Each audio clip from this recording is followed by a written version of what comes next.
மகர ராசி நேயர்கள் பாதி ரெடி ஆகிட்டு இருப்பீங்களே. என்ன சார் 7:30 முடிஞ்சிருச்சு, இனிமேற்பட்டு எங்கள் காட்டில் அட மழை தானே, கொஞ்சம் இருங்க, மழை விட்டுது, தூவானம் இல்லை. என்ன சார் நீங்கள் கிரகங்கள் விட்டால் கூட நீங்கள் விடமாட்டீங்க போல்தே. சார் எங்களுக்கு சொல்லக்கூடாதுன்னு இல்லை, குடும்பம் வாக்கு தனஸ்தானத்தில் இருந்து சனி 3ஆம் இடம் போனார் சரி, ஆனால் மறுபடியும் ராகு அங்கே வராரே, உங்களுக்கு எதிரி யார்? இதுவரைக்கும் இருந்து வந்த சொந்தங்கள் பந்தங்கள் உறவுகள் நட்புகள் எல்லாம் போய் உங்கள் வாயே உங்களுக்கு முதல் எதிரியாக மாறுது. வாயை கட்டுங்க, முடிஞ்ச வரைக்கும் அன்புக்கும் பாசத்துக்கும் ஏங்காதீங்க. குடும்பம் வாக்கு தனஸ்தானத்தில் மனைவி ஸ்தானத்தில் விட்டு கொடுத்து போங்க. எப்போவுமே நான் ஓப்பனாக சொல்கிறேன், உங்கள் மனைவியிடம் நீங்கள் தோற்க வேண்டும்.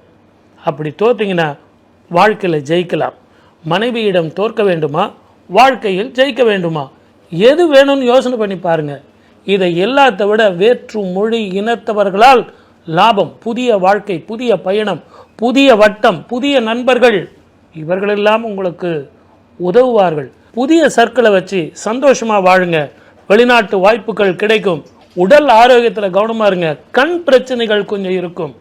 நிதானமும் பொறுமையாக இருந்தால் 7.5 சனி முயற்சியை புதுசாக நான் ஆரம்பிக்கிறேங்கிறத விட ஒரு வருஷம் பொறுமையாக இருந்து ஆரம்பிங்க, வெற்றி பெறுங்க.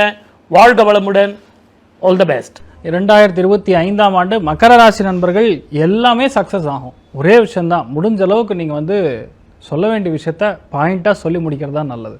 ஏன்னா ஓவராக பேசினா உங்கள் காரியம் நீங்களே உங்கள் வாய்னாலே கெடுத்துக்கிற மாதிரி வரும். உங்கள் குடும்பத்தில் சஞ்சலம் ஒன்று ஏற்படுதுன்னா உங்களுடைய தேவையில்லாத வார்த்தைகள்னால, எந்த விதத்துலையுமே கெட்ட வார்த்தை பேசுறது, சபிக்கிறது, இதெல்லாம் இருக்கவே கூடாது. ஏன்னா அது லாஸ்ட்டில் உங்களுக்கே ரிட்டர்ன் ஆகக்கூடிய வாய்ப்புகள், ஹிரண்யா சம்பந்தப்பட்ட பாதிப்புகள், அடிவயிறு கழிவுகள் போகக்கூடிய பாதைகள், கிட்னி ஸ்டோன், இந்த மாதிரி விஷயங்கள்லாம் கொஞ்சம் பிரச்சனைகள் கொடுக்கும். கவனம் தேவை. 3ஆம் இடத்துல சனி உட்காந்துருக்காருன்னா ஆட்டோமேட்டிக்காக லைஃப்பில் இனிமேல் தைரியங்கிறது தானாக வந்துடும். இன்னொன்று, குரு உட்காந்துருக்கூடிய இடத்துல உங்களுக்கு பார்வை பலம் பார்த்தீங்கன்னா விரயஸ்தானத்துக்கு சூப்பராக அமைஞ்சிருக்குன்னா ஆட்டோமேட்டிக்காக நிறைய பேருக்கு இடமாற்றத்தினால் டிரான்ஸ்ஃபர் ப்ளஸ் ப்ரமோஷன், இந்த மாதிரி விஷயங்கள்லாம் வரக்கூடிய வாய்ப்புகள் இருக்குது. சில பேருடைய லைஃப்பில் நல்ல மாற்றங்கள், புதிய ஆப்பர்ச்சுனிட்டிலாம் தேடி வரும். அதை நம்ம எடுத்துக்கணும். நம்ம வாயினால் கெடுத்துக்காமல் இருந்தால் எந்த பாதிப்பும் கிடையாது. சில பேருக்கு மட்டும் மூக்கு சம்பந்தப்பட்ட தொந்தரவுகள் வரும்.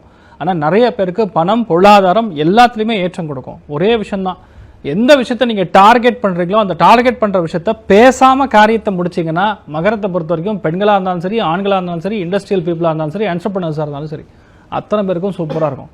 கல்யாணம் சம்மந்தப்பட்டது, காது குத்து சம்மந்தப்பட்டது எல்லாமே நல்லபடியாக போகும். அங்கே போன இடத்துல ஏதாவது பேசி பிரச்சனை உண்டாக்காமல் இருந்தீங்கன்னா போகிறோம், வேறு எந்த பாதிப்பும் கிடையாது. அதே மாதிரி நைட் டைம் அருமையாக 12:30 1 மணிக்கு சுட சுட பிரியாணி இப்படி தட்டினா கீழே வரும், அதெல்லாம் போய் சாப்பிடக்கூடாது. முடிஞ்ச அளவுக்கு தூரமாக இருக்கணும். அதே மாதிரி ஃபாரின் ஃபுட்டு, நூடுல்ஸ் சாப்பிட்றது, இந்த மாதிரி விஷயங்கள்லாம் அதுவும் ஆஃப்டர் 11 o'clock சாப்பிட்றது கட் பண்ணிங்கன்னா எல்லாமே லைஃப் ஆக்சுவலாக மகரத்துக்கு ஹெல்த் வைஸும் நல்லாயிருக்கும், வெல்த் வைஸும் நிறையா மாற்றங்கள் கொடுக்கக்கூடிய அற்புதமான ஒரு ஆண்டாக 2025ஆம் ஆண்டு இருக்க போகிறது.